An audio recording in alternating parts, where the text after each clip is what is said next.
The coaching carousel is reaching full speed. Who's going to be left without a partner when the music stops? Plus, the Broncos, Patriots, Seahawks, and Rams fight for a chance at football immortality.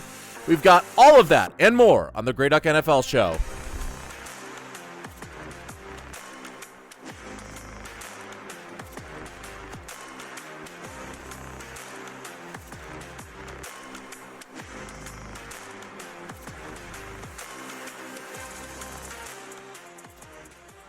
Welcome, everybody, to the Grey Duck NFL Show. I am your host, Josh Kolodziejski, and it is Conference Championship weekend. We've talked about divisional games. We've talked about wildcard games. We are down to the Final Four, and we're going to preview those games in depth based on the numbers, based what we've seen on film. But first, we've got to update you on a lot that has happened in the coaching carousel. And when we talk about a bunch of names coming off of the list of potential candidates for other head coaching jobs, the names that have dropped are plenty.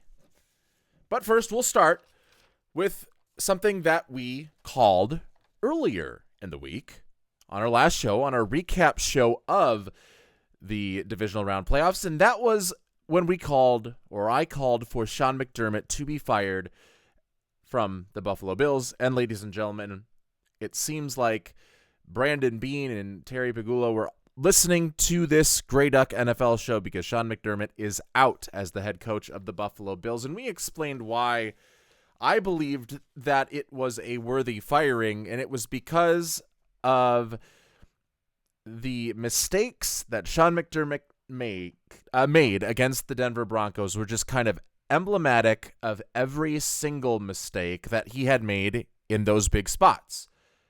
In this case, it was obviously the poor clock management at the end of the first half with 16 seconds left. Not really poor clock management, just poor decisions based on what the clock had looked like. With 16 seconds left at the end of the first half in a one-possession game, with Buffalo set to receive the second half kickoff, we all saw what happened. They decided to go for it with no timeouts. They decided to try and go down the field, and it ends up backfiring for them with a fumble by Josh Allen, Denver getting the ball with 2 seconds left to spare on the clock, and then kicking a field goal to make it a two-possession lead at halftime instead of one, and it kind of changed the tenor of that game. Buffalo obviously ended up coming back, and there was a lot more that happened. If you missed it, go watch a replay, go listen to the most recent Grey Duck NFL show before this one. Back on Sunday night, Monday morning is when that one would have come out. But also because of the defensive game plan, which I think was the worst possible defensive game plan that you could have against a Sean Payton and Bo Nix-led offense. Just based on what we had seen for the last two seasons, you knew that even with blitzes, nobody really pressures the Denver Broncos. And especially when you blitz, Bo Nix is a much better quarterback because the protection is pretty much just as good in terms of his times to throw as it is when he is just going up against a four-man front. But now you've given yourself a numbers disadvantage by blitzing the quarterback in the secondary. And yet Sean McDermott's game plan was to blitz and blitz and blitz. And they blitzed at a high rate, right around 40%. And it was a defensive game plan that ended up costing Buffalo in the end.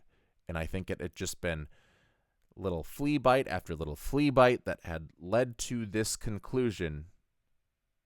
2020, they have the loss to the Chiefs. 2021, they have the 13 seconds left on the clock with the lead, and still the Chiefs are able to tie the game and go into overtime and win it. And then you have the missed field goal in 2022, and just heartbreak after heartbreak after heartbreak. And one of the common denominators there is Sean McDermott and a game plan that is allowing opposing offenses to score a lot of points against you.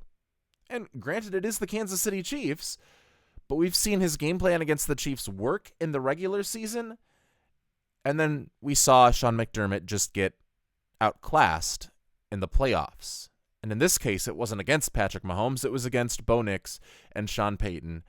And he came to the gunfight with a knife and lost in brutal fashion. And because of that, I said, well, he should be gone. And he is gone.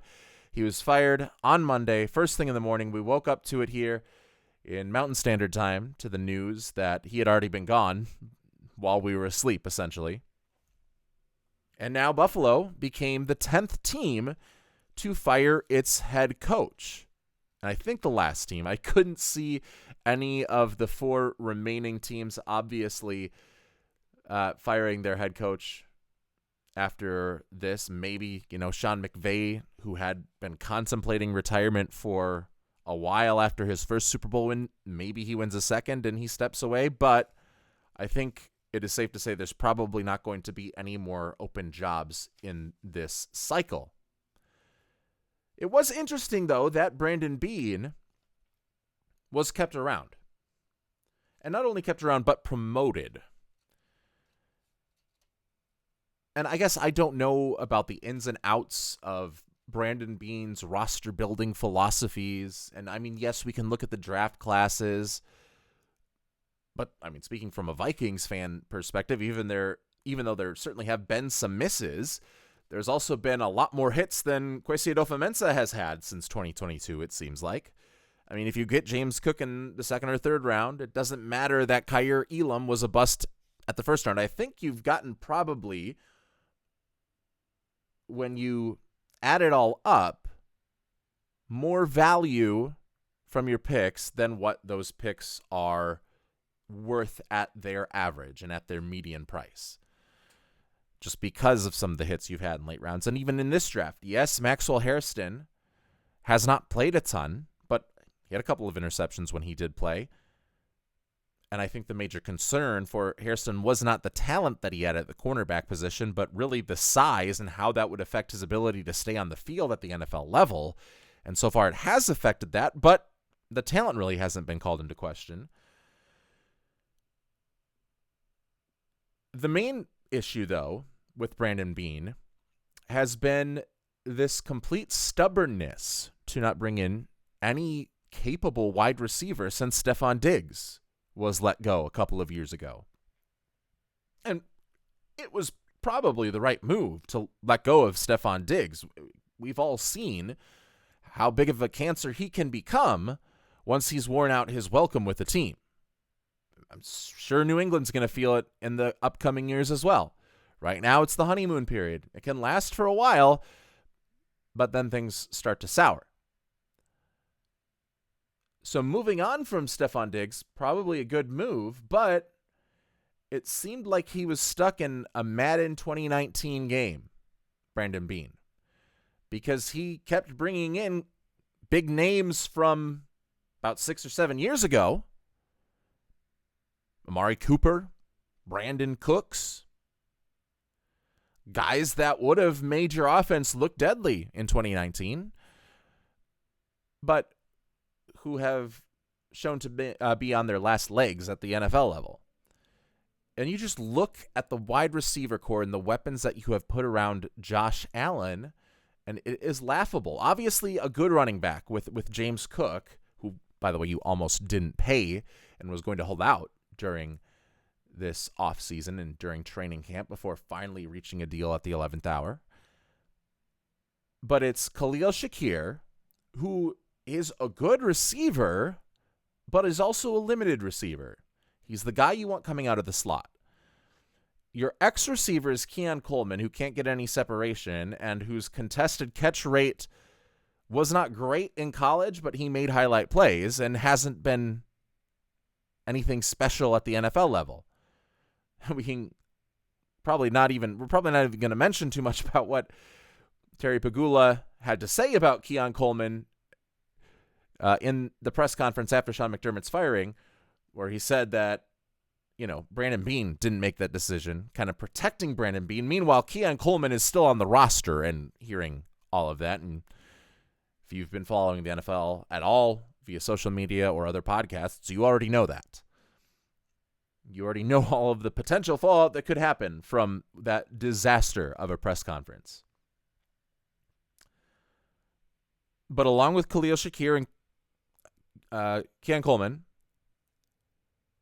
Buffalo has Tyrell Shavers, who had some moments. They brought back Gabe Davis, who had been left for dead on a Jacksonville beach somewhere. They brought Brandon Cooks back from the dead after a quick second chance in New Orleans. And actually, Brandon Cooks, I mean, he looked like the best receiver in that divisional round game for Buffalo. Just if that is your best receiving option, is an aged Brandon Cooks, then perhaps you have to start looking elsewhere. And let's not forget, and the jury's still out on this particular player, but Xavier Worthy was selected by the Chiefs in a pick that was traded up for and traded up with the Buffalo Bills. The Bills had that pick and basically allowed the Kansas City Chiefs to have their pick of the litter at the wide receiver to get behind Patrick Mahomes, and that is what ultimately left Josh Allen with Keon Coleman as his receiver of the future. And through 2 seasons, while Worthy hasn't been a lights-out player, he's certainly provided more value to the Chiefs than Coleman has given to the Buffalo Bills. So obviously you can't play a results game with a process-oriented game. I'm not exactly sure if they got more value from the picks and just didn't do much with it, but you gave Kansas City the biggest obstacle in the AFC from you getting to the Super Bowl. You gave them the chance to draft their number 1 wide receiver, and it could very well work out. Meanwhile, it seems like Keon Coleman is going to be a bust in the NFL. So Brandon Beane certainly not without sin because of his refusal to really build the wide receiver room. And it almost is like a stubbornness to kind of get back at those radio guys that were talking bad about his ignoring of the wide receiver position back in 2024. And then he called into the radio station and said, hey, you guys are wrong about this. We're still winning games despite not having wide receivers. Well, it costs you in the biggest moments. Your offense can't be as dynamic. If you paired Josh Allen up with a really good receiver, like if A.J. Brown was to become available, it makes his job a lot easier. He doesn't have to throw guys open. He can get more in-rhythm passing. It doesn't have to be roll out every time to get the ball deep downfield. It can be, hey, I trust this wide receiver to win off of the release or out of the break, and I can just hit him in stride.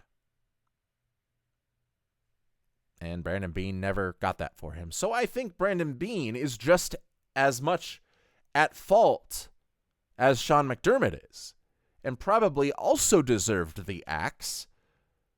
But instead, he gets the promotion, and he is now involved in the head coaching search for the Buffalo Bills. And let's talk a little bit about the head coaching search for the Buffalo Bills, because on the day that we are recording this, which is Friday, before the AFC and NFC championship games, one of the names that Buffalo brought in to interview kind of caught the attention and made a lot of us do a double take, and that was Philip Rivers.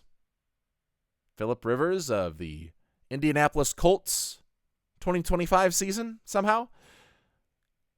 He comes back 5 years after retiring to play in the NFL and try to help put together a Hallmark movie finish down the stretch, and obviously not being able to win any of his 3 starts during his swan song season. But what he does is get his name back into the NFL cycle, while the narrative of him coming back to Indianapolis is he's leaving his head coaching job at a high school. And, oh, yeah, we run this same offense that Shane Steichen does at our high school. I know how to coach. I know what I'm doing. And then you get ESPN on Monday Night Football, miking him up. Was that on purpose? to boost his mic so we could all hear at the line of scrimmage how he was coaching those guys? Was this all just some PR campaign by Phillip Rivers and his agent to fast-track himself into an NFL coaching position and get his name into this coaching cycle? Not a lot of guys go from coaching high school football at a private Catholic school to getting into the NFL. There's not a lot of people that make that jump. Will the Buffalo Bills let Phillip Rivers be the guy to make that jump? We shall see. But he was interviewed today in person by Brandon Beane and Terry Pegula, and based on the decisions they've made so far in keeping one head of the failed head coach general manager regime and not just getting rid of both of them or keeping both of them, I think they should have been a package deal, no matter which way you wanted to go with it, firing or hiring. But I think splitting them up, it kind of ended the press conference and the choices of things that were said at those press conferences. It definitely makes you question the judgment of, at the very least, Terry Pegula. But as it stands right now, Phillip Rivers is a candidate for that Buffalo Bills job. Joe Brady, also a guy who has been interviewed. And for me, if I kind of separate the coaches into three different archetypes, which is the offensive strategist, the defensive strategist, and the CEO/motivator archetype, not to get too CFB 26 on everybody, but if we separate coaches into those three distinct archetypes, I would say if you're going to go with offensive strategist, just stick with Joe Brady. Brian Daboll, you could bring in, and they are interested in bringing him in. He used to be Josh Allen's offensive coordinator. But at the time of the Daboll firings, there were some pretty damning things that were dug up, old articles that were dug up, speaking about the ways that Brian Daboll kind of gave his players, I don't want to say verbal abuse, but didn't really make himself a likable guy, whether it was as an offensive coordinator at any of his previous stops or as the head coach of the New York Giants.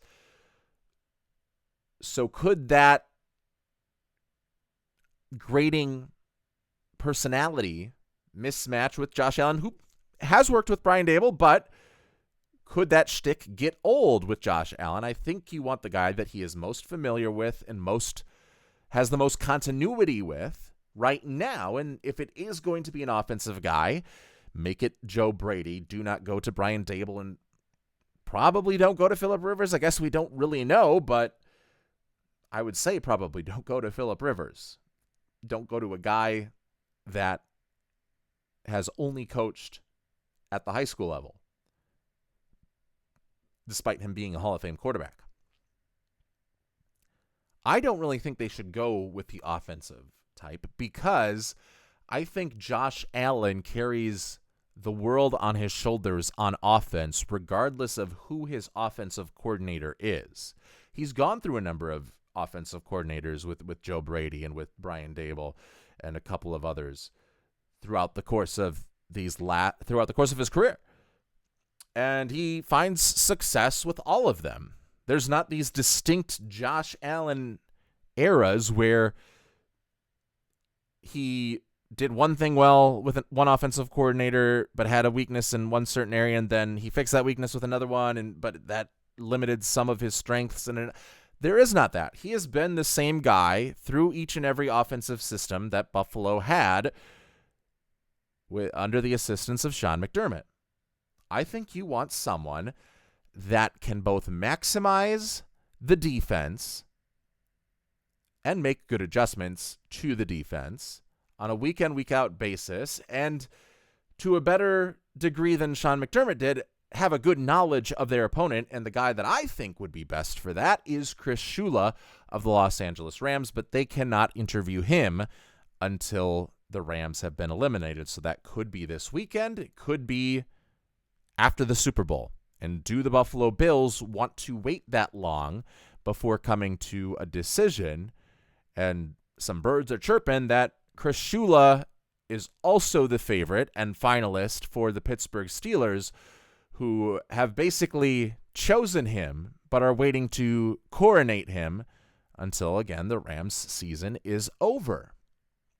And obviously that would be a decision for Chris Shula. Personally, I would probably pick the Buffalo Bills over the Pittsburgh Steelers because of that Josh Allen situation. But if I can get someone to maximize the defense, and maybe you even keep Joe Brady as your offensive coordinator, but if not, you get another offensive coordinator for Josh Allen, and he's probably going to be a similar sort of guy. You've got Josh Allen controlling the offense. You've got a strong defensive mind controlling the defense. And that elevates what you can do as the Buffalo Bills and keeps that window open, especially with some of the guys that they were able to get in the draft and free agency. One of the big parts of their window closing was a lot of the guys from the last 2 years that became free agents and that were potentially too expensive against the cap for Buffalo to bring back. And they're starting to replace some of those guys with Deion Walker, who had a fantastic year.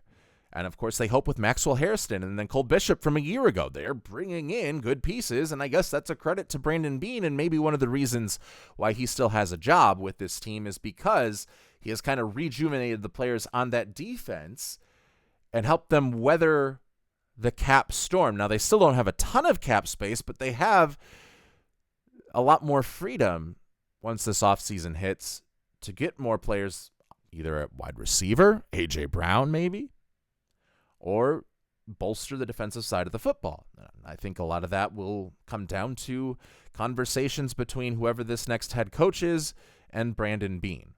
Another guy that could be good for the job would be Brian Flores, falling under the Chris Shula sort of spectrum in that defensive archetype.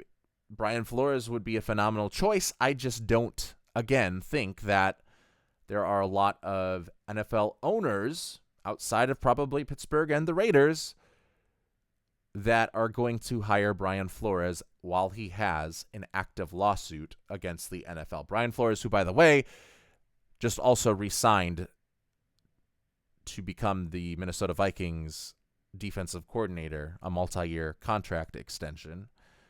However, if he gets a head coaching offer, that would preempt that, and he would take that is basically what has been implied, and which is obviously what he should do as well if he gets a head coaching job offer. But if he's going to be a defensive coordinator, it will be with the Minnesota Vikings. But maybe he gets the job with the Buffalo Bills.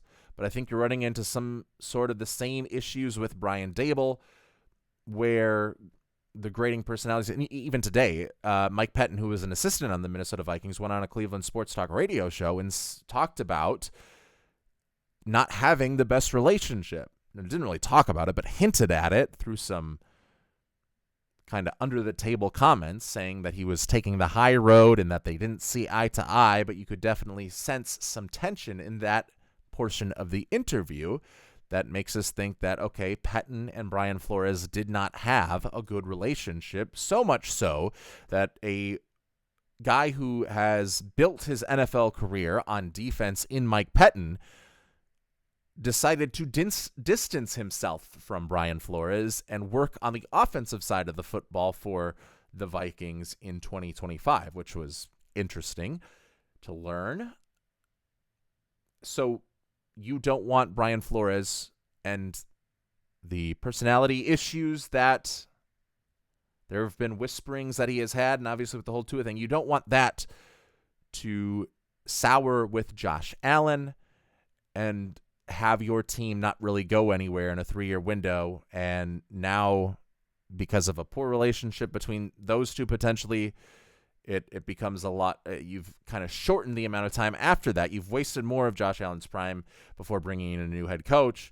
And then you're in the twilight of Josh Allen's career. Not the twilight, but definitely the latter stages of it.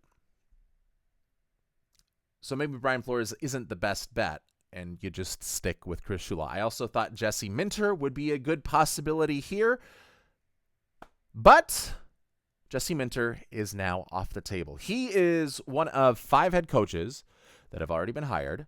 He was hired by the Baltimore Ravens the other day.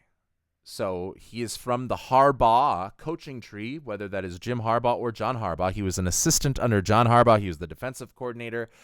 at Michigan and then with the Chargers under Jim Harbaugh, one of those defensive geniuses, kind of given that title alongside Chris Shula and Brian Flores in this coaching cycle.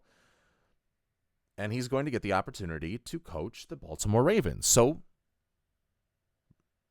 bully for him. That is potentially the best job that was available.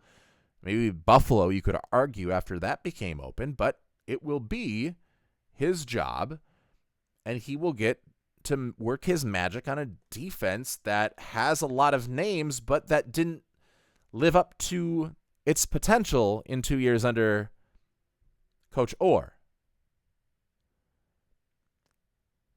Hopefully, for the sake of Baltimore Ravens fans, that it is able to live up to expectations now, because the pieces are in place. Nate Wiggins, Marlon Humphrey, Kyle Hamilton. They re-signed a bunch of their defensive linemen during the season. Travis Jones, a run stopper.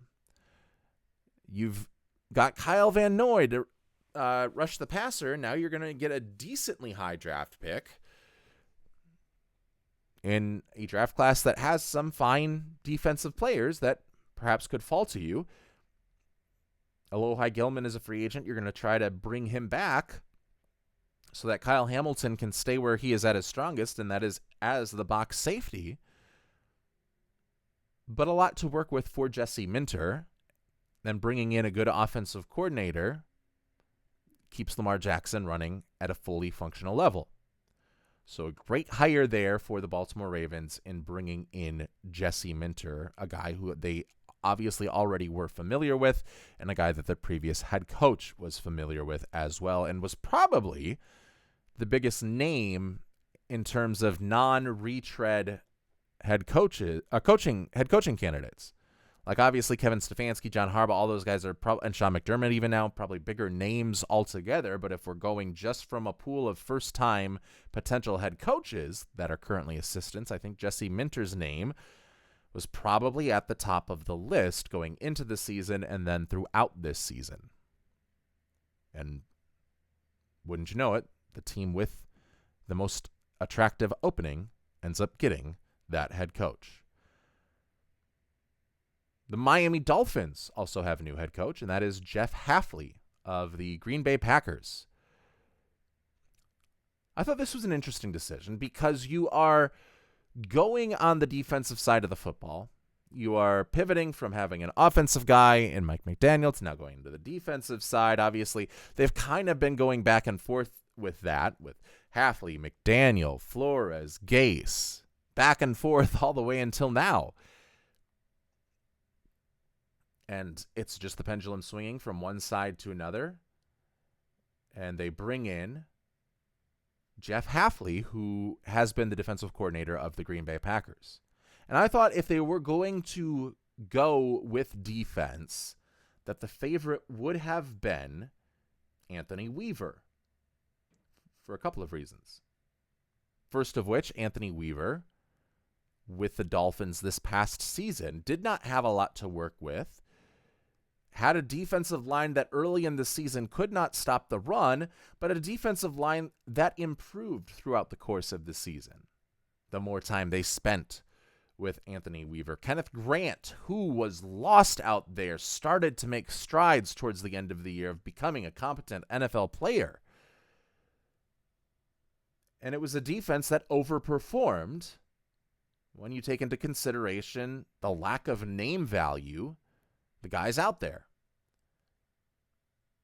And the second reason why I thought it would be Anthony Weaver is not only because he proved himself with that Dolphins defense, but also because he was a part of a coaching staff that is beloved by players. The NFLPA surveys, I've probably mentioned this every show now, but those NFLPA surveys are taken by the players, and those players say, I'm pretty sure it's anonymous, or at least it's released without you knowing who said what, but guys grading their coaching staff, grading their facilities, grading their ownerships, and consistently since those NFLPA surveys have been coming out, and consistently since Mike McDaniel and his staff had taken over, the Dolphins were getting A-plus grades on that coaching staff. And so when you fire Mike McDaniel, like they did in making that choice, that probably causes some ill will feelings in the locker room towards the ownership that could be smoothed over if you just promote somebody from that likable coaching staff and Anthony Weaver, but they do not do that. They go with Jeff Halfley. And I'm not saying that it is the wrong decision. I'm just saying my thought process, what that would have been if I had $1 billion and owned the Miami Dolphins. I probably wouldn't have even fired Mike McDaniel because I definitely have an affinity for him. But they go with Jeff Halfley. And Jeff Halfley, good defense in Green Bay. A defense that got aggressive, but was predictively aggressive, I think. Where if you look at the numbers based on like this match quarters data download that I get using data from FTN, the Green Bay Packers this year would have these red hot spots of blitzing on certain downs and distances that you could count on almost exclusively, and then not blitzing on those other ones. So you usually knew, if not where the pressure was coming from, how much pressure was going to come your way, and how many guys were going to be in the secondary for your quarterback to throw against. So I think in order for Jeff Halfley to have long-term success as an NFL head coach, he would need to break that tendency a little bit. I don't think there was as much discrepancy and commonality when you combine all of the teams and the rate at which they blitz at different downs and distances. I don't think there was one that was kind of in sync and played to tendency as Jeff Halfley and the Green Bay Packers last year. But he is the guy that will take over. His only head coach experience was at Boston College, where he went 22-26. On one hand, it is Boston College, so you're not going to be given a whole lot to work with. On the other hand, it's in the ACC, and we've seen a lot of different teams over the last half decade, which would have been within the span of when Jeff Halfley took over as head coach back in 2020. We've seen a lot of different teams kind of make their way to the top of that conference during certain years. We've seen Florida State and then transition sometimes to Louisville. Obviously, Duke won it this year, even though they didn't make it in the playoffs. And then Miami, who still has not won it yet, but they get to the college football playoffs. And then Virginia even was a favorite in the ACC championship game. And if they win that ACC championship game, probably kicks Miami out of even being in the playoffs, and the whole CFP field looks completely different. But it is an ACC with a lot of parity, and Boston College was never a team that was able to assert itself anywhere near the top, and at best, under Jeff Halfley, finishing just one game over 500. So it's not like he's had a lot of head coaching success. He's had limited defensive coordinator success. I'm not sure that I love this hiring for Miami. But I think Packers fans would be able to attest to it a little bit better than I could. So Packers fans, leave your thoughts on Jeff Halfley and what you think he will do for the Miami Dolphins. That obviously leaves the Packers with a hole at defensive coordinator. One of the guys that they have interviewed or requested to interview is Durante Jones of the Minnesota Vikings, an assistant there under Brian Flores, and then Jonathan Gannon, the former head coach of the Arizona Cardinals and former defensive coordinator of the Philadelphia Eagles. So they're already looking to fill the void that Halfley created and go from there.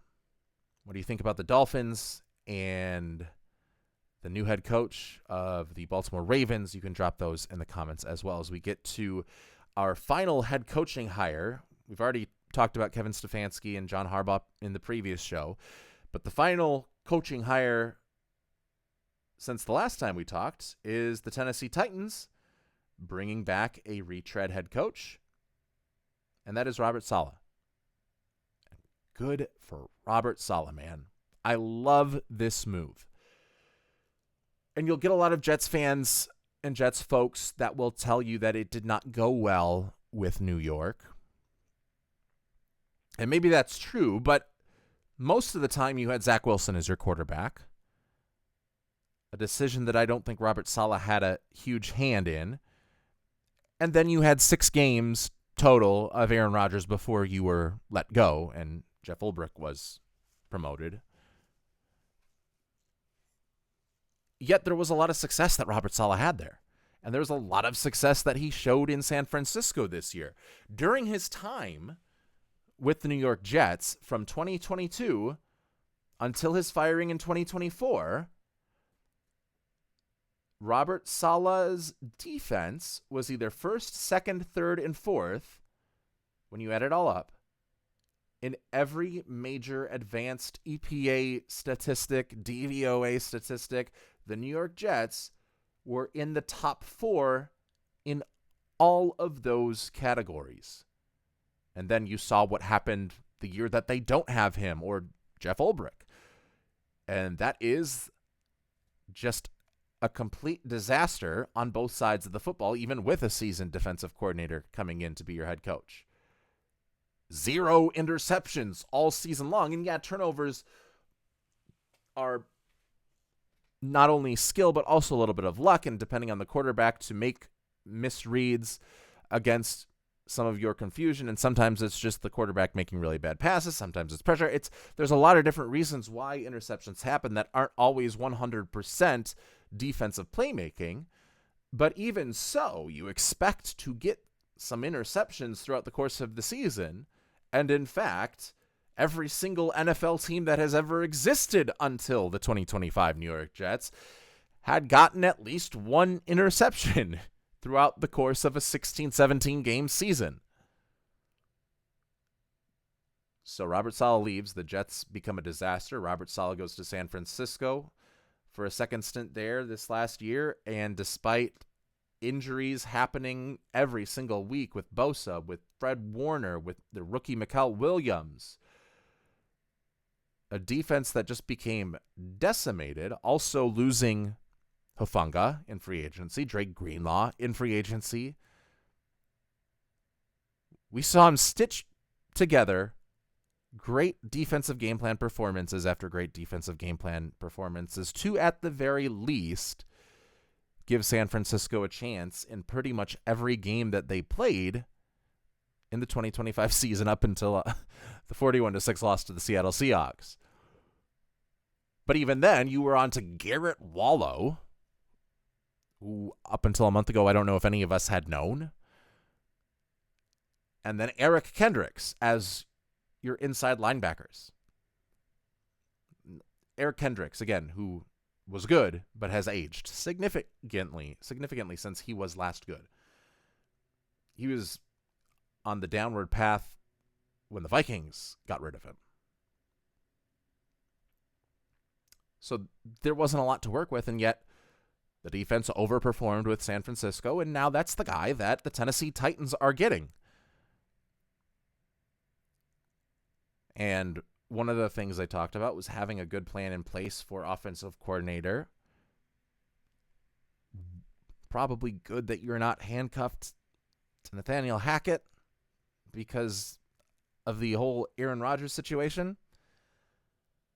I think Robert Saleh's ability to have a proper offense on the field was limited by an aging Aaron Rodgers and a stuck-in-the-mud Nathaniel Hackett that made the offense not so complementary to its defense during Robert Saleh's tenure there.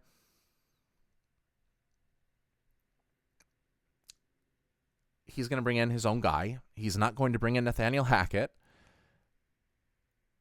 And some of the names, Brian Dable has been suggested. Grant Udinsky, I believe, has also been suggested. Clay Kubiak, both of those guys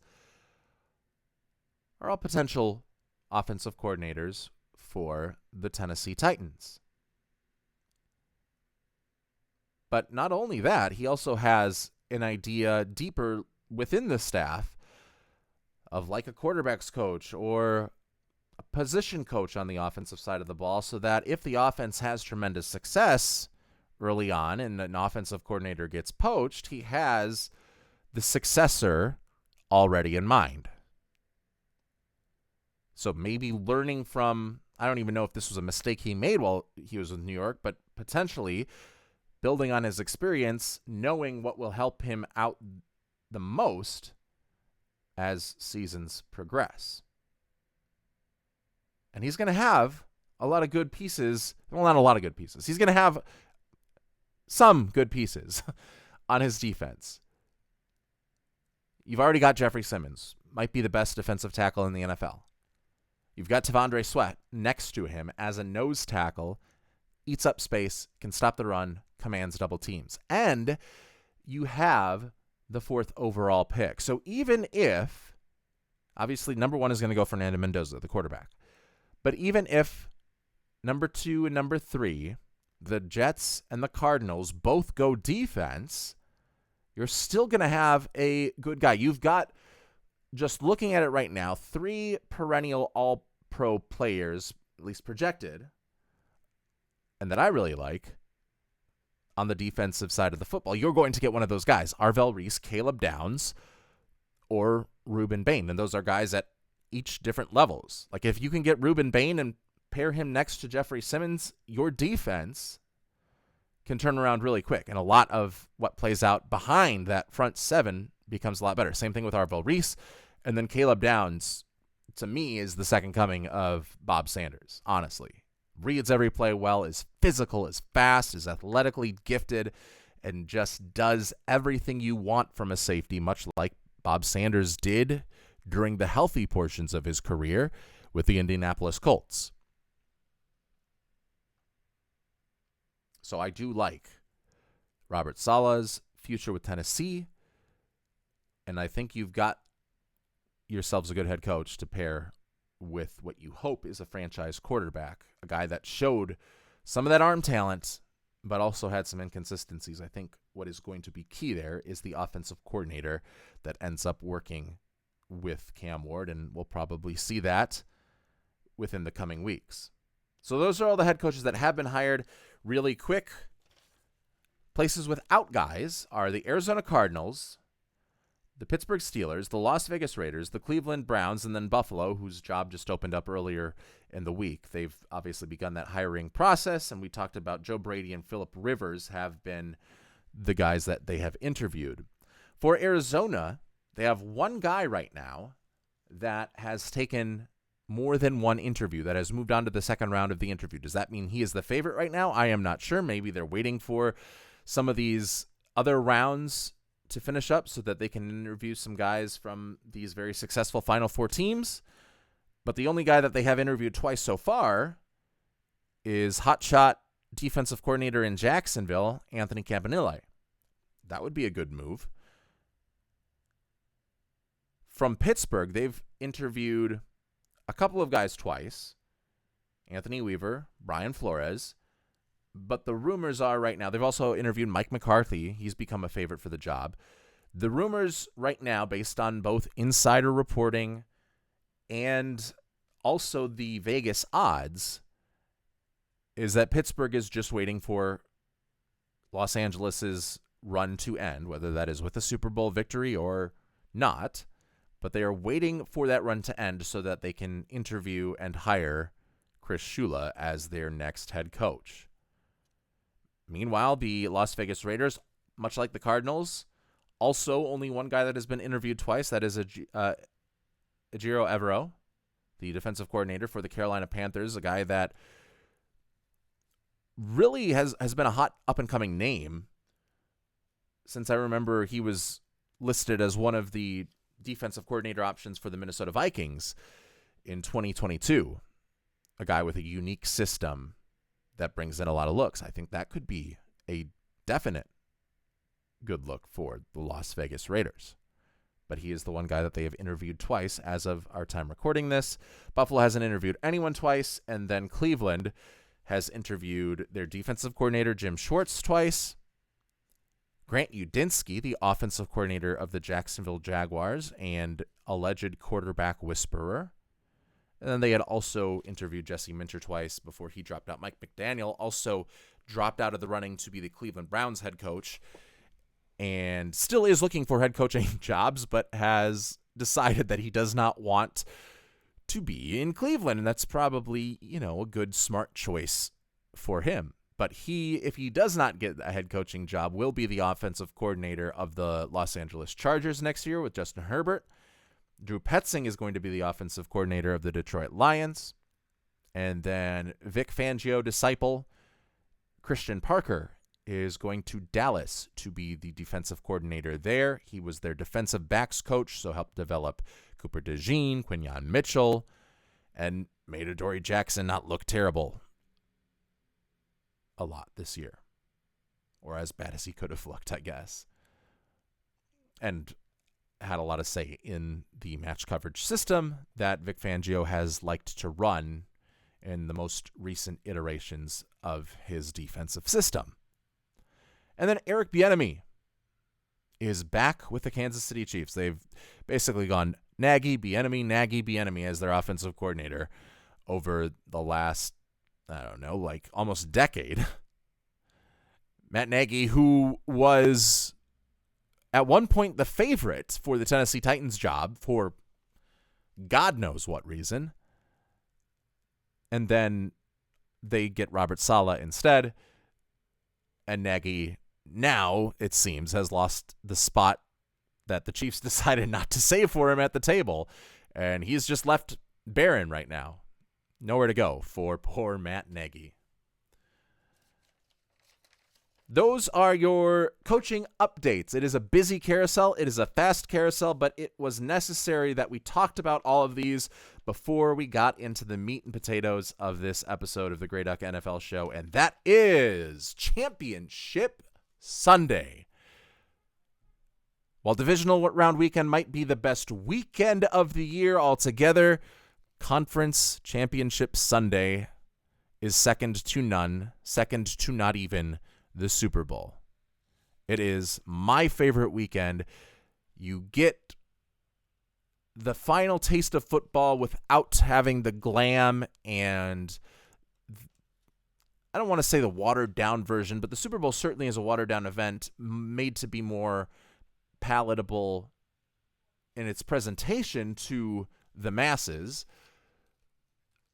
But the football component of it obviously remains the same. The X's and O's and the quality that you get there remains the same, but this is, without the pomp and circumstance, just pure, solid X's and O's football here for the final time this season. The AFC and NFC championship game, and we'll go in chronological order. Obviously, just 2 games left, and the first one will take place in the afternoon. It is the New England Patriots at the Denver Broncos. New England, 4.5 to 5.5 point favorite. They've been bouncing between those numbers over the last couple of days, and they are minus 265 on the money line, meaning in order to win $100, you would have to bet $265. You'd have to put $265 up as your stake.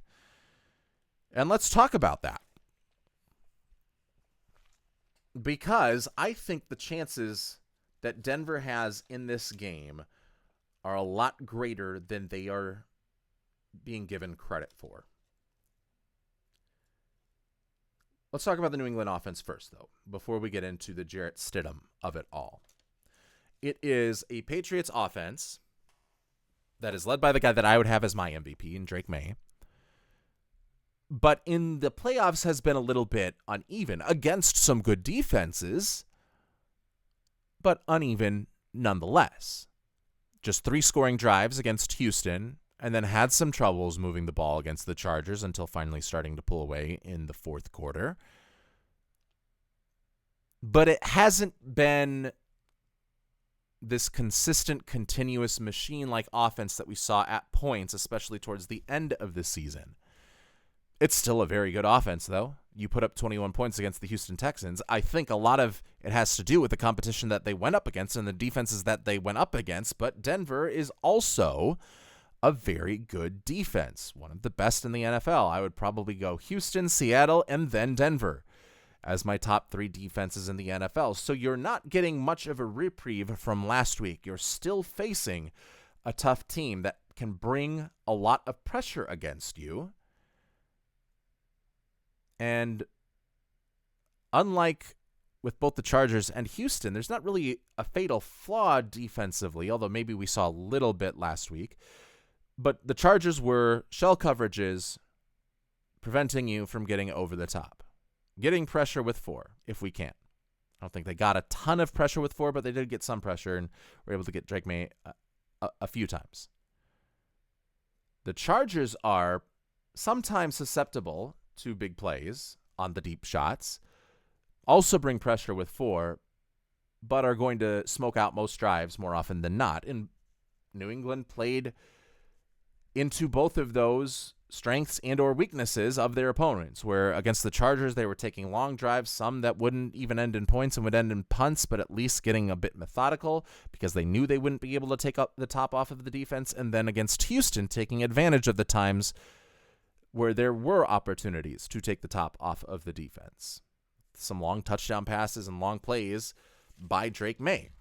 Denver kind of does everything well, except we noticed this last week that their gap discipline in the running game against Buffalo was not great. They got pushed around a little bit when they went up against the Buffalo Bills. And in fact, I don't think they ever really slowed down the run game. They just got the Bills into a game script where they had to throw the ball more and couldn't rely on the run as much in the later halves. And certainly in overtime, they were able to stop the run later in this game as it progressed. They had some good stops against James Cook, but through most of the game, we're being gashed by that run game. And I think it could have to do a little bit with Buffalo's offensive line, but also probably an over-eagerness by Denver to rush the passer and in that sort of undisciplinedness get out of their gaps and allow James Cook to get some good yards. So New England can take advantage of that by testing the waters early in the run game. I think you test the waters early with TreVeyon Henderson because he can be a big play guy that just speeds past everybody if just one gap is available for him to run through. Ramondre Stevenson is going to be your power back, but I think early on in this game, you get some good doses of TreVeyon Henderson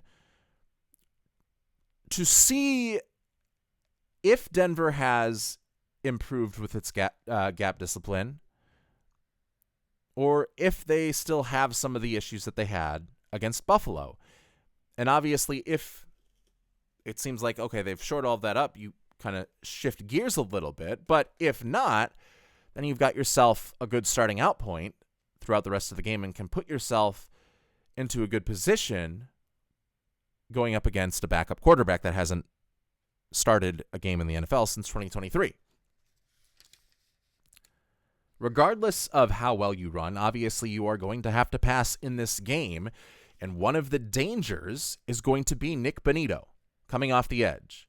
He is a speed rusher that I guarantee multiple times in this game is going to smoke Will Campbell, especially if Will Campbell does not get some chipping help by like a tight end or some help in the back end by a running back.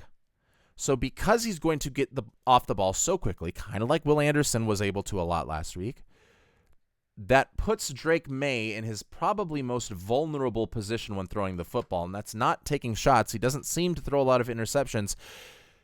It is stepping up into a muddy pocket while arms are flying behind him and not seeing that an arm is going to knock the football loose. I think there is a good chance that we see some Drake Maye fumbles on some both Nick Bonnito speed rushes and Zach Allen bull rushes.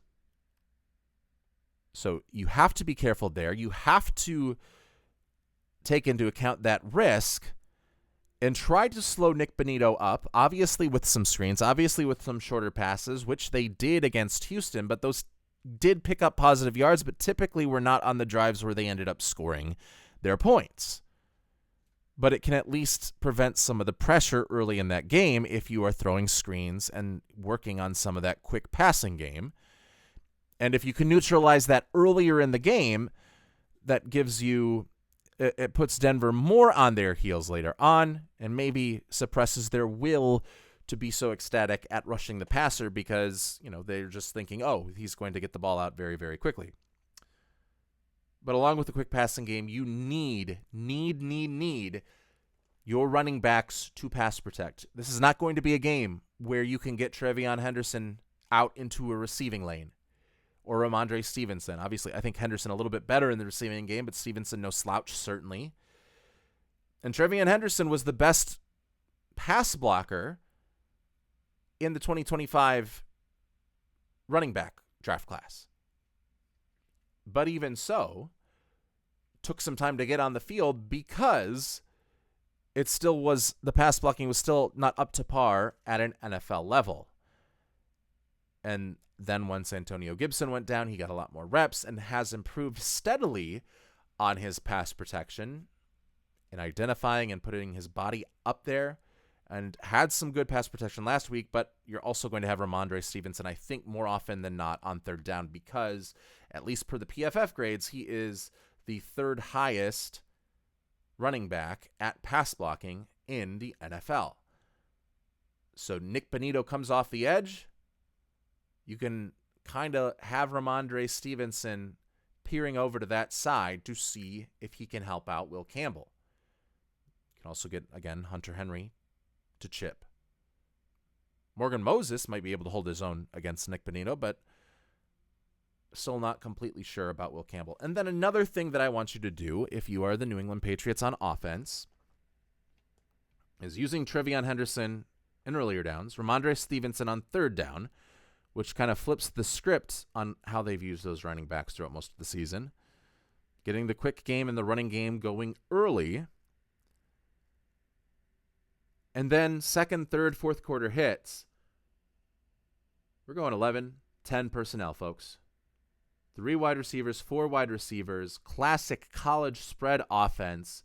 Force the Denver Broncos, who run a lot of man coverage. Now, they run more man coverage than most, if not all, teams in the NFL. But still, the team that runs the most man coverage in the NFL still plays mostly zone, over 50% zone. It's like 45% is the highest man cover rate in the NFL this season. So you're still going to go up against a lot of zone, but you are going to have 40% of opportunities to go up against man looks. And if you have 3 wide receivers in Hunter Henry, 4 wide receivers out there, then you are forcing Denver to not just use Courtland Sutton, Cortland Sutton. I said it last week too. Patrick Surtain. I think it's the S and the T's in the name that continue to get me there.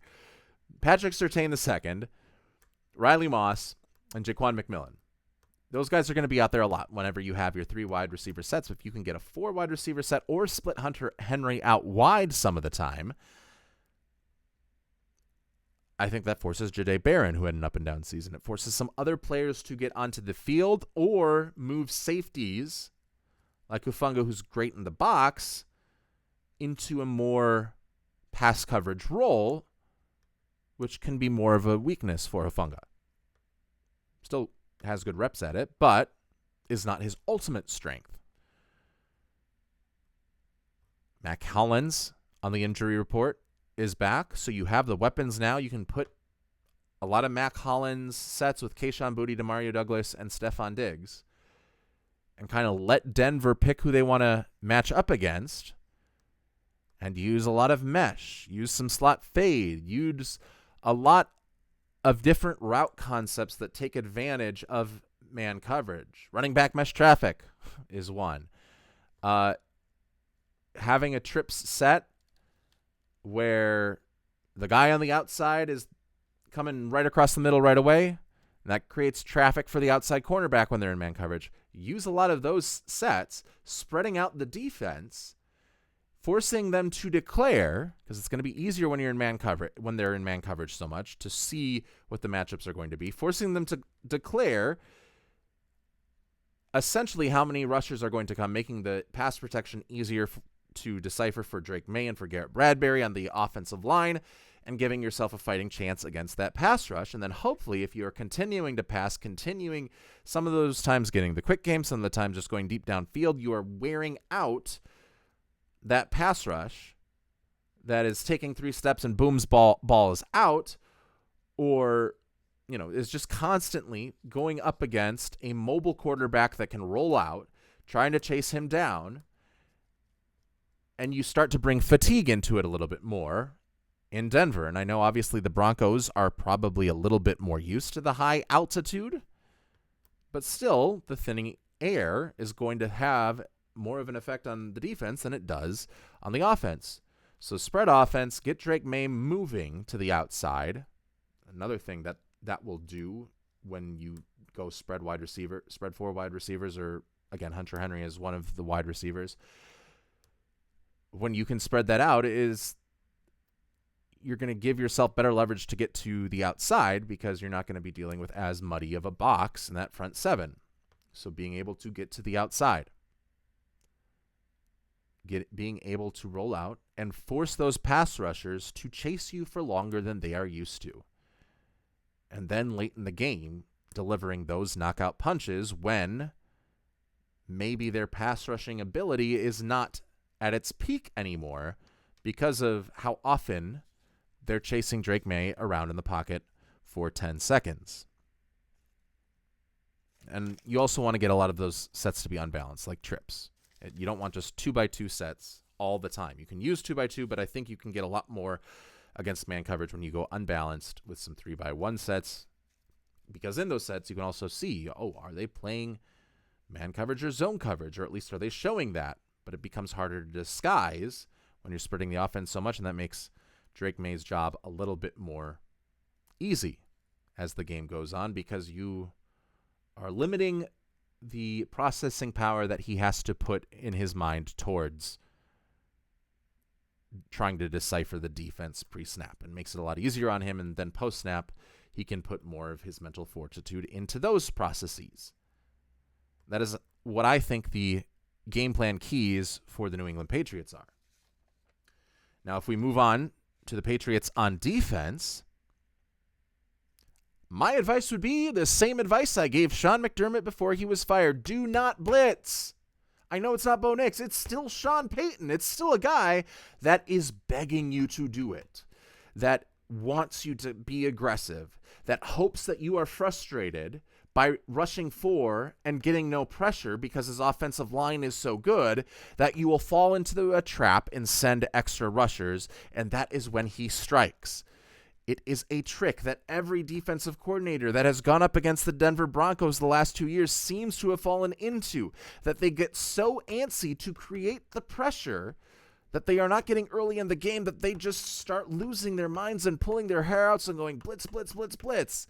That got Sean McDermott fired. It probably wouldn't get Mike Vrabel and his defensive coordinator fired in this case, obviously, but it is still not a game plan that is going to give you a lot of success.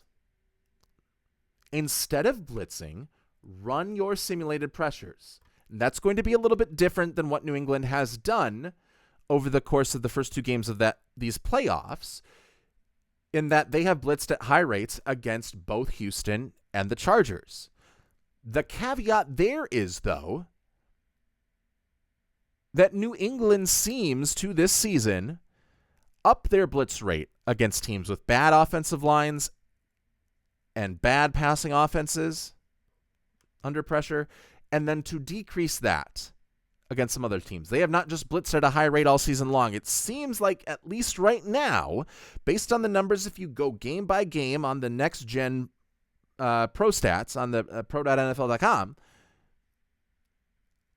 it seems like they tailor their blitzing strategies to their opponents, which is something that Sean McDermott did not do. But just because you are not blitzing does not mean that I think that a middling Patriots defensive line in terms of rushing the passer outside of, Milton Williams has not been there for most of the year. So middling over the last few years and then parts of the season without Milton Williams. I think Milton Williams obviously makes a difference. We saw it in both the NFC Championship game and Super Bowl last year. So I'm going to backtrack on middling defensive line a little bit. But a team that throughout the last couple of years has not gotten pressures at a super high rate when going four-man rush, you want to simulate that and create pressures by sending different guys and not just sending 4 defensive linemen upfield all the time. By putting the onus on the offensive line as to how they want to protect with early sim pressures, seeing the rules that they have put in place, which you probably also have already seen on film, but make sure that in this game they are sticking with those rules, that they are sticking with their tendencies, where if they see an overload on one side, they're going to slide this many guys over to that side, and then take advantage of that as the game goes on, where you give them looks with simulated pressures and still are only rushing the 4 early on, and then bring that pressure from elsewhere when given that same look, when giving that same look later in the game, once you have seen what they are going to do within their offensive line structure against each given look. So a lot of simulated pressures, and that also makes Jarrett Stidham put more of his mental processing power in at the line of scrimmage, a guy that already has a whole lot to deal with mentally this week. All of a sudden being thrust into an AFC Championship game as your first appearance since 2023, or your first start, your first many snaps since 2023. You want to make him process pre-snap mentally a ton. You want him getting lost in his thoughts there, because Sean Payton does such a good job on offense at taking as much as he can off of the plate of his quarterbacks by giving him 1, 2, 3 reads in quick progression and giving advantageous play calls based on personnel on the field and having a good knowledge of his opposing defense's tendencies and how to take advantage of those tendencies. So you want to put back on the plate of Jarrett Stidham what Sean Payton has taken off, so that Jarrett Stidham, does not look like a clear-headed Bo Nix, but looks like a guy that hasn't played in the NFL meaningfully since 2023. That is what you are wanting to do. Those are some of the goals that you want to accomplish with those sim pressures, is creating open lanes for yourself to rush in later on in the game, and also just speeding up Jarrett Stidham's mental process and hoping that causes more mistakes for you as the game goes on. But again, blitz opportunistically. Do not blitz at a high rate. Also get ready for short passing games. Make sure your corners are ready to tackle.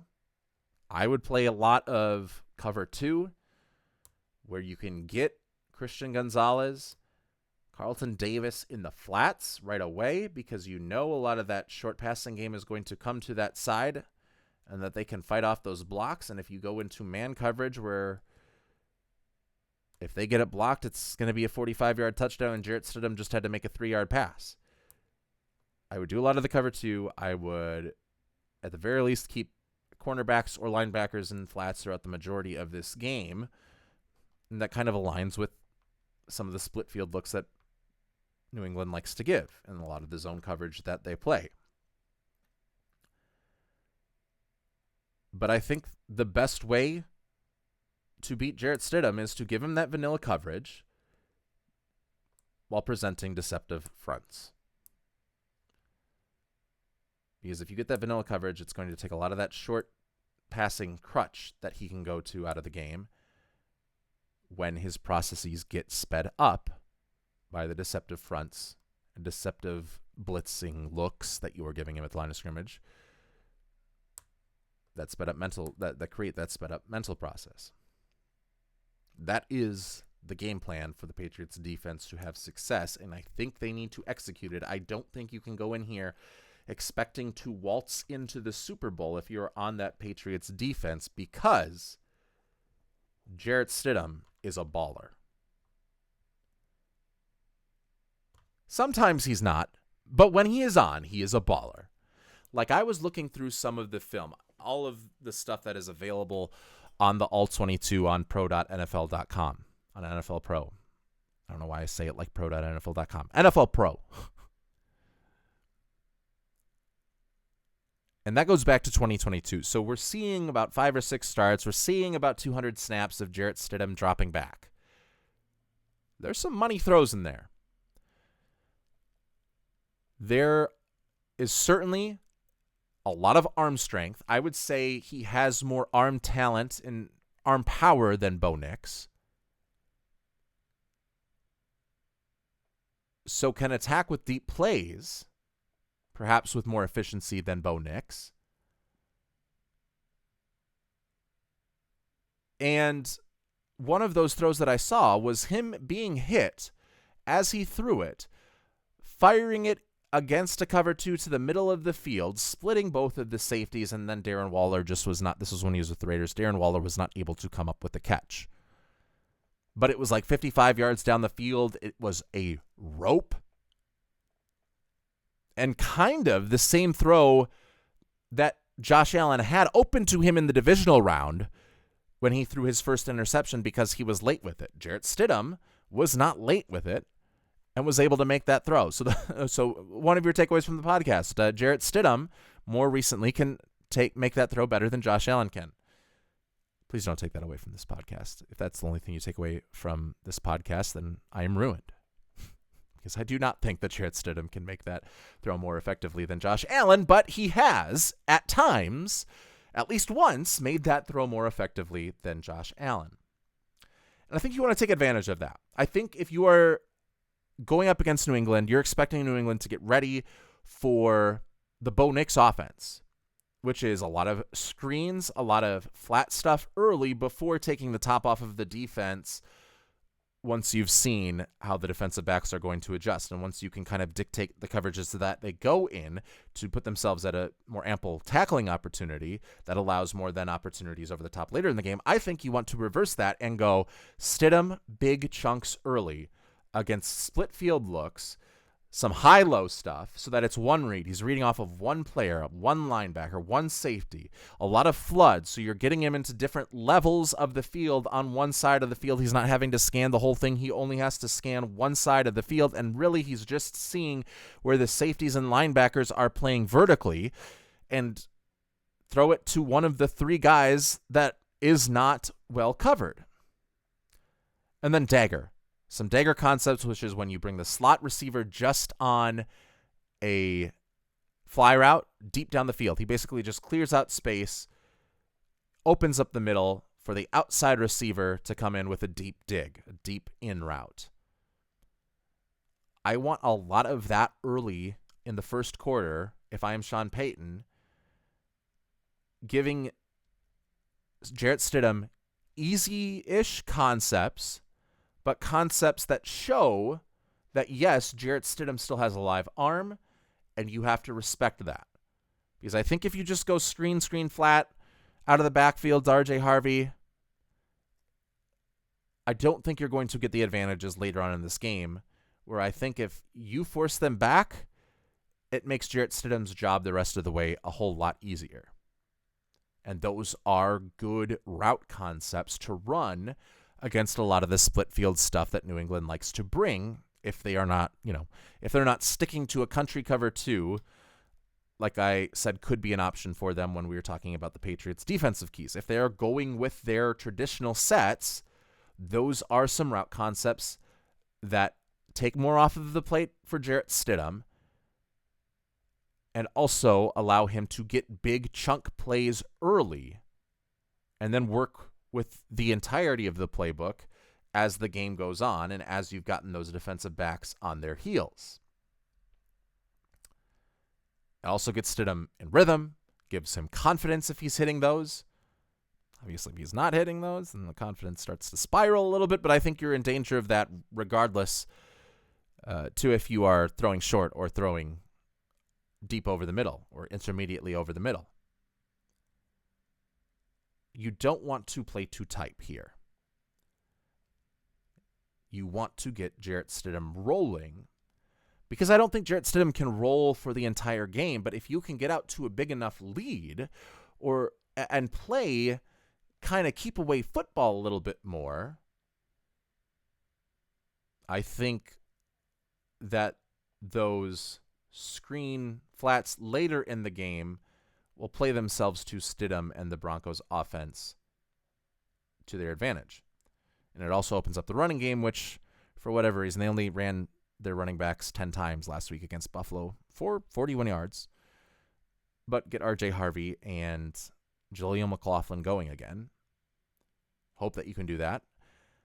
And J.K. Dobbins, unfortunately not going to play in this game, still is listed as out despite being designated to return for this week. That's what I think you do if you are the Broncos offense, is just a big showcase of Jarrett Stidham early and then force him backstage to do some of the Bo Nix stuff. Broncos defense, again, play against type, play against tendency, play more zone. Give Drake Maye looks that he has not seen from you. And also get a ton of inside pressure. Because what that is going to do, if you are the New England Patriots, and let's go back to what we said one of the keys to their offense is going to be putting a running back, keeping him in the backfield for protection, knowing that Nick Bonnito's get-off is so good that there are going to be times where he just absolutely smokes Will Campbell or Morgan Moses. And we said, okay, so that you keep the running back in so that he can protect on the outside, but if you are blitzing Sternad, if you are blitzing Singleton up the middle, up the A-gap, with either some crash dog blitzes, some late delayed coffeehouse stunts, which is when you look like you are dropping back into the coverage, so the center turns away from you, seeing that you're not a threat, and then you sprint through an open gap. You really have to sell it in those instances. But if you mix those cross dog linebacker blitzes with those coffeehouse stunts and with some rain check blitzes, where it is essentially well communicated defenses, where you have the inside linebackers mugging each A-gap so that the center has to decide, I'm going to go after one of these guys. And you also put a nose tackle in front of the center. And whichever guy that the center turns towards initially, that is the linebacker that drops out, and then the other linebacker comes in.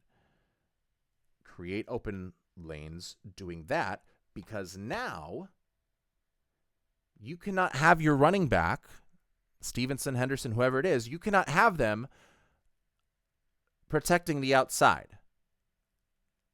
Within a running back protection system, the rules are go inside to out, because the inside pressure can get there the quickest.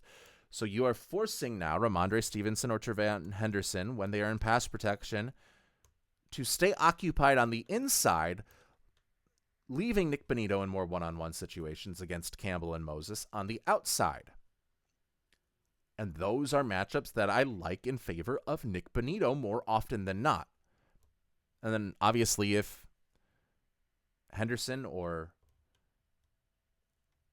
if Stevenson miss their assignment or go to the outside first and don't go inside to out, then you've got usually a free inside rusher as you mix up those cross dog, coffee house, and rain check blitzes.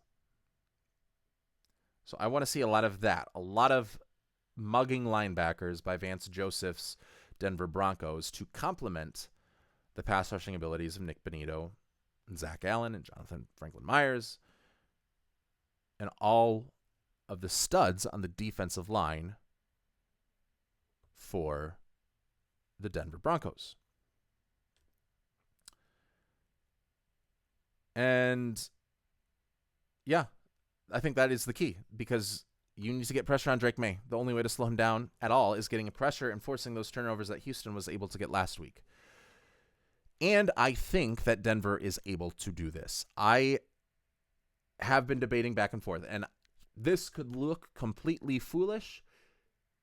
And I've said before that it could just be a vast overthinking on my part, where we should just distill it down to the quarterbacks and the advantage that New England has over Denver in that realm. But I just think that there are too many advantages that Denver has with the offensive line, with the stud defense, with a play caller in Sean Payton that allows the quarterback to play with a clear mind as much as he can, because he takes that all off of his plate. And so I think, while it is a step down from Bo Nix, it is a more marginal step down than we would think. And he's a big-armed quarterback. The talent is there. And if you are taking the mental processes off of his plate, which Sean Payton does, there's a chance that at times, not throughout the game, I don't expect him to do this throughout the game, but at times, in big moments, he is able to make the throws that you want your backup quarterback or even a starting quarterback to make. He's not going to dice up the defense all night long, but in those critical moments, doesn't turn the ball over, makes the big plays. The defense holds down New England, and the Denver Broncos keep their home playoff winning streak against the Patriots alive. They win this one 23-13. On to the NFC Championship game, where we have the third round, the deciding round, the rubber match between the Los Angeles Rams and the Seattle Seahawks. Some might say this is the true Super Bowl on that Sunday night on Fox, and I would probably be in agreement with that whoever wins this game is going to go on to win the Super Bowl, barring any significant injuries. Right now, the Seahawks at home are favorites by 2.5 points. They are minus 155 on the money line. That means if you bet in order to win $100 back from your bet, you need to put up a 155 stake. And these two teams have gone down to the wire and given us two of the best regular season games that we've seen this season, in a season that has been filled with a lot of regular season thrillers. We had first the Los Angeles Rams winning with a 4-interception performance from Sam Darnold, and then despite all of that, still having a chance to win the game with a late field goal that they missed from Jason Myers. Rams win that one, and then later on in the season, it is late two-possession leads for the Los Angeles Rams that are blown thanks to some timely big plays by Rashid Shaheed, from Sam Darnold finally exercising at least some of those Los Angeles Rams defense that had plagued him earlier in the regular season and, of course, in the playoffs last year, and making big-time throws at the end of the game and in overtime, including a 2-point conversion that ended up winning the game for the Seahawks. Instant classics, both of those games, and I think this one is going to go that route. And if you are Seattle, in order to win this one, it is some reliance on that run game, and that is going to be difficult because you do not have Zach Charbonnet, who is out now for the rest of the season with an ACL injury. You do not have him at all. He is a guy that has split carries pretty evenly this season with Kenneth Walker III. And now you are relying on a more slightly built Kenneth Walker to be your workhorse in this game, albeit coming off of a career performance in the playoffs against the San Francisco 49ers last week, a 3-touchdown performance. And then the option behind him is George Holani. But despite all of that, you need to stick with the run at all costs, because Sam Darnold is dealing with an injury and he needs to be protected. Best way to protect him is by limiting the true pass sets, the non-play action, non-screen, non-one-step dropping out, RPO sorts of deals. You don't want him going 3-step, 5-step, 7-step drop without play action and putting his offensive linemen in one-on-one situations or against those true pass set situations where now the Los Angeles Rams are able to dictate where the pressure is coming from, like they were able to do in a playoff game when Sam Darnold was with the Minnesota Vikings last year, and perhaps gave Sam Darnold the worst game of his entire career, the worst performance of his entire career up to that point, and probably even still. So if you are the Seattle Seahawks, you are trying to make those play action reps as efficient as they can be so that you can avoid, even later in the game, more of those true pass sets. And the way to do that, as we've talked about on this show, is running the football. Not running the football well, running the football. If you run the football well, but you don't run it a ton, play action is not effective. Statistically, it could be in game-to-game cases, but most probably, the higher probabilities are more correlated with just the ability or the amount of times that you run the ball, the quantity of the runs, not the quality of the runs. You could get stuffed on first down and second down, bring up 3rd and 10, and do that for the first couple of drives of your game, but you'll have success with play action later on. So if you're Clint Kubiak, stick with that. And Seattle did a good job sticking with that against San Francisco. And I'd also like some more tosses to the outside zone and not just straight handoffs, because I don't want Kobe Turner and I don't want Poona Ford to blow up the play from the offset and tackle the running back, Kenneth Walker or George Holani, in the backfield as soon as that handoff has happened. If you toss it out to them, you are stretching the Rams defense out a little bit more and neutralizing what Kobe Turner and Poona Ford can do. Now they're running behind the play, they're chasing the play, and you're putting the onus of tackling on the outside players, the edge rushers, the safeties, and even the cornerbacks. And that is an advantage that you would take. And if you have a tackle as athletic as Gray Zabel, and your center, Jalen Sundell, who is so-and-so against pass, but when he gets out on the move in an outside zone system, is pretty effective. If you can get those guys on the move, outside zone, on tosses, without having to worry about an interior player wrecking the play from the very beginning, you're setting yourself up for more success in those outside zone runs.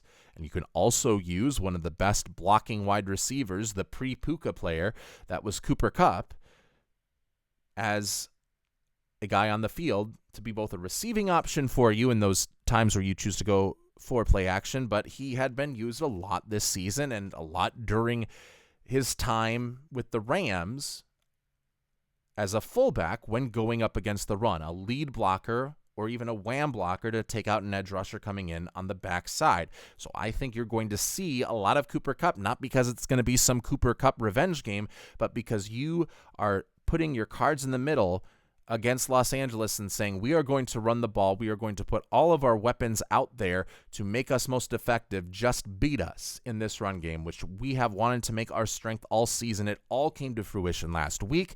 That is what they need to do. And then Sam Darnold can have success, and injured, battered Sam Darnold can have success later as this game goes on. And just an aside, this is not something necessarily, this is something that I think 100% is not going to happen.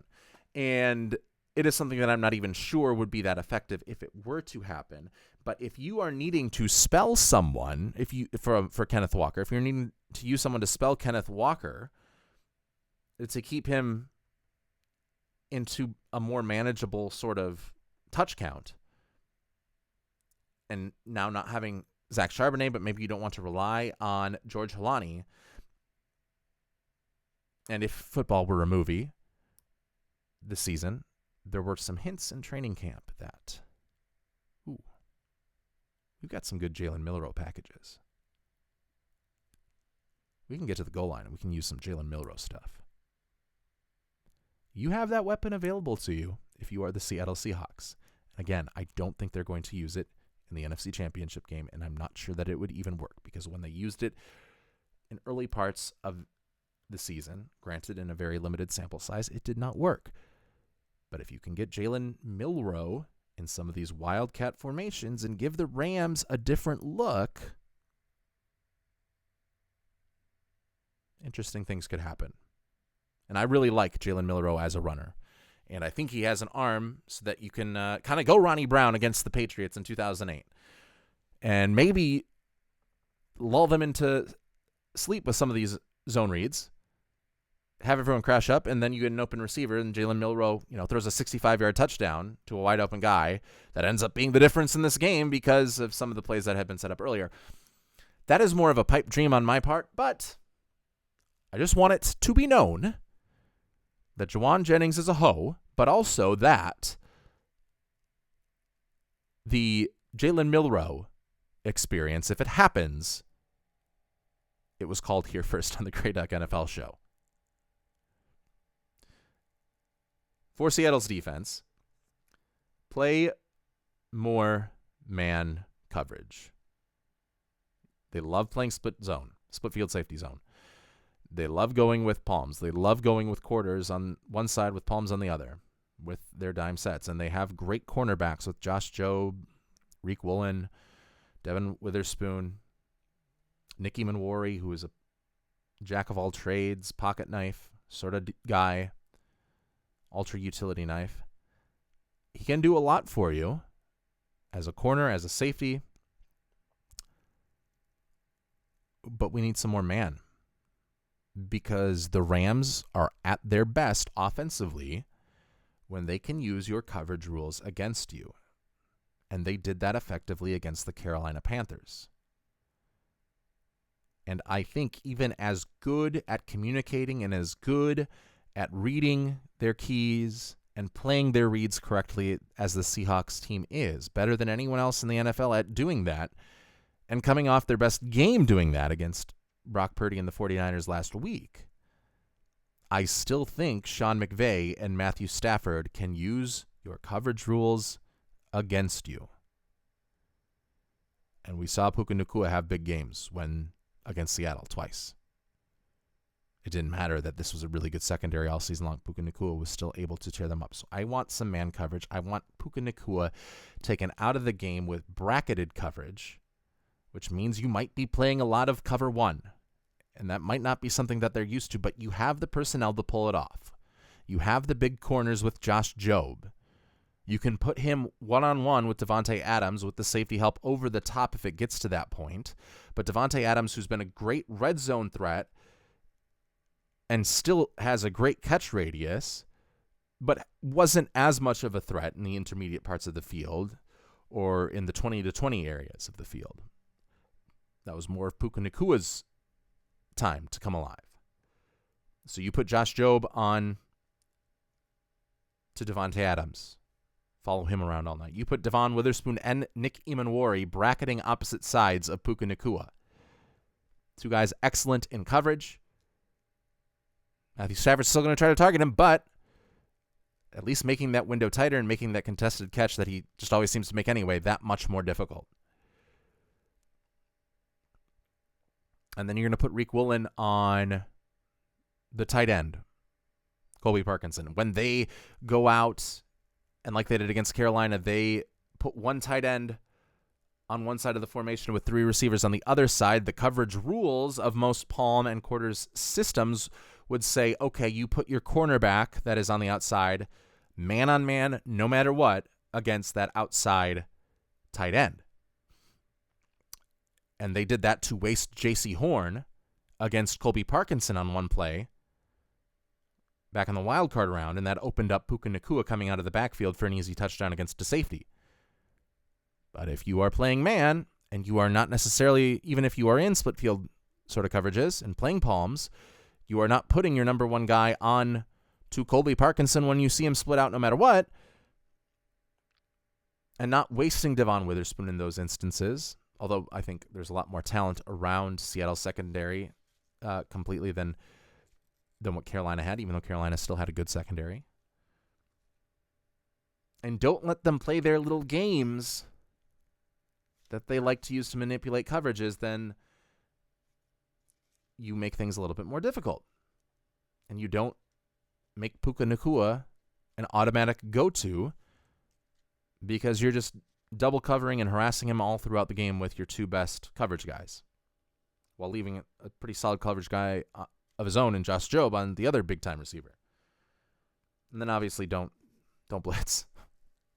Do not blitz against Matthew Stafford. He had some trouble with it against Chicago early because they were blitzing from depth. But if you blitz from depth, that's going to be a whole lot of cover zero if you stick with this man coverage sort of game plan that we have for you. And then it doesn't really matter that all these other guys are manned up because there's no safety over the top, and all it takes is one of those guys winning against their corner, which even the best cornerbacks in the league can get beat with an outside release every once in a while. And then in those instances when you're blitzing from depth, it would be a touchdown. It would be a 65-yard touchdown.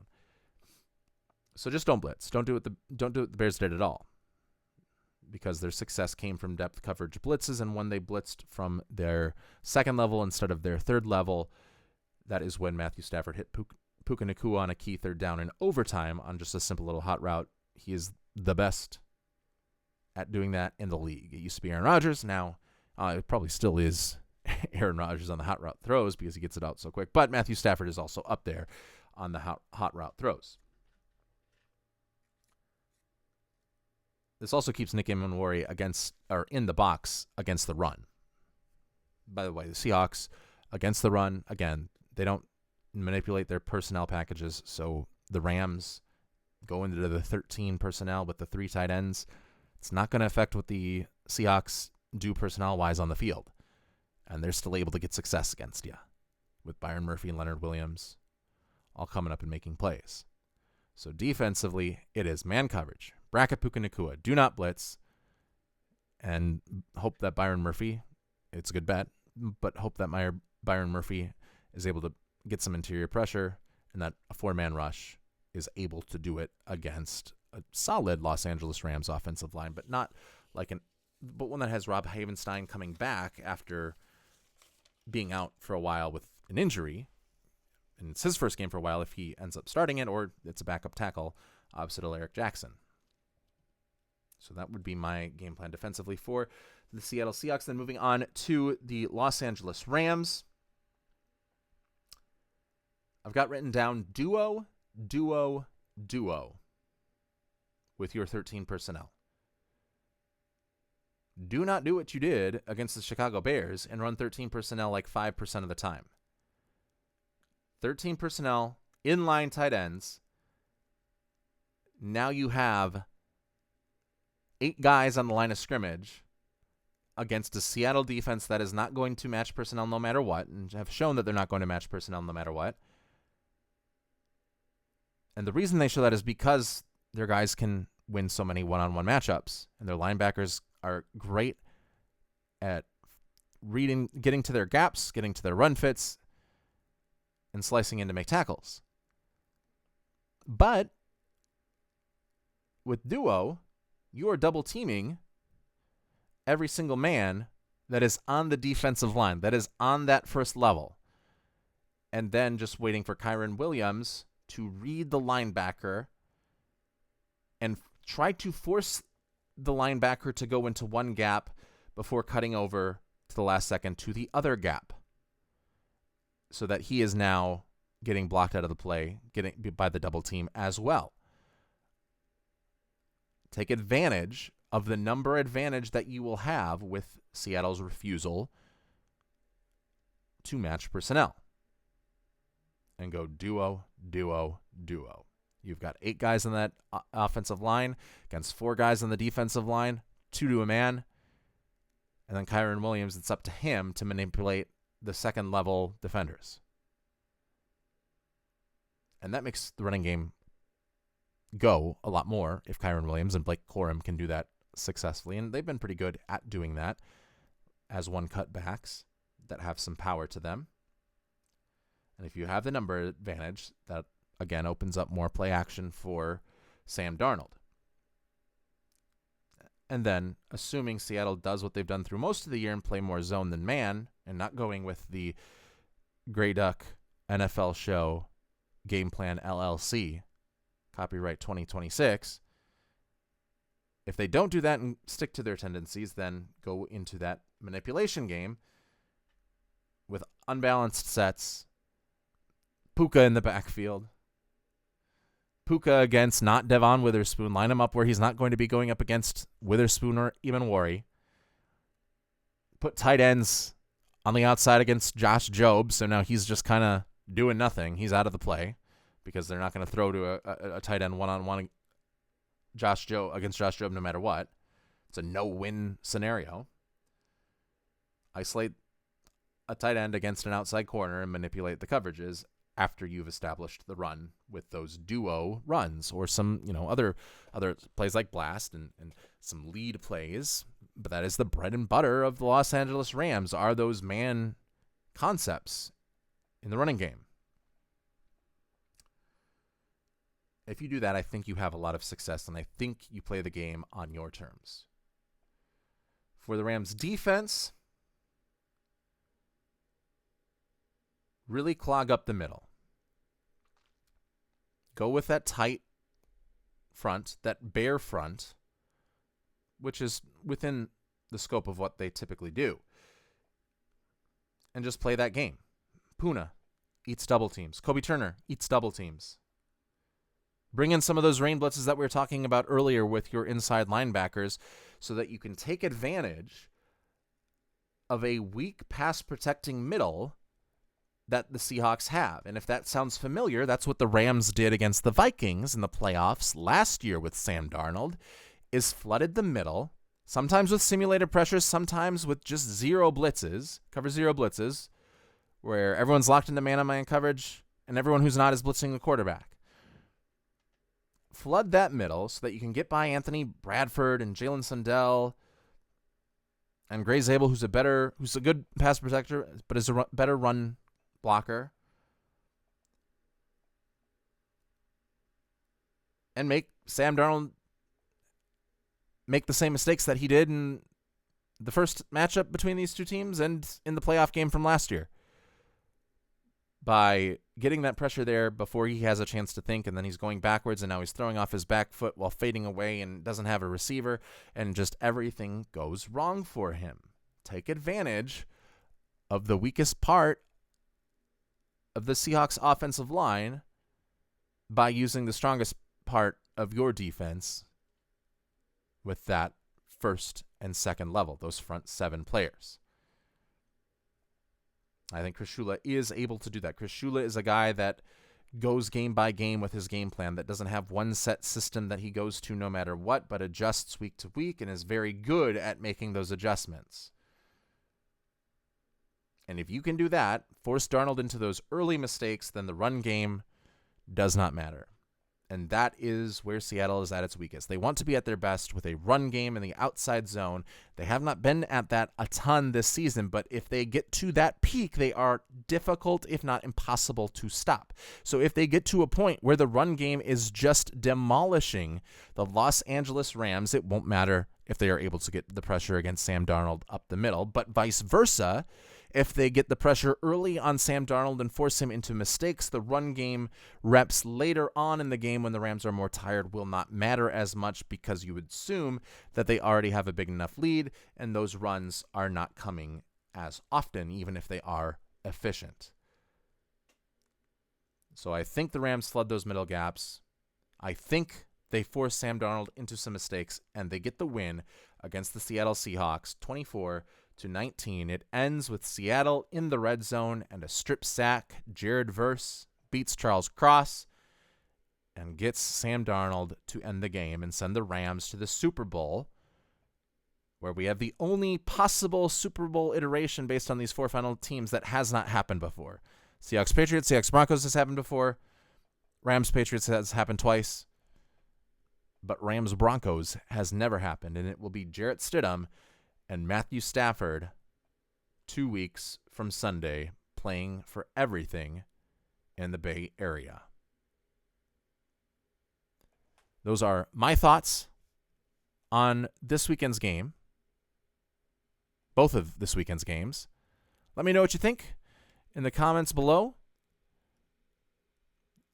And we'll come back on Sunday night and recap what has happened. We will take accountability for our mistakes. We will gloat about the things that we were right about. And we will just have some fun breaking down some good football and seeing which of these four teams is going to the biggest game in the Western Hemisphere, the Super Bowl. Thanks for joining us on the Grey Duck NFL Show. I'm Josh Kolodziejski signing off. We'll see you on Sunday.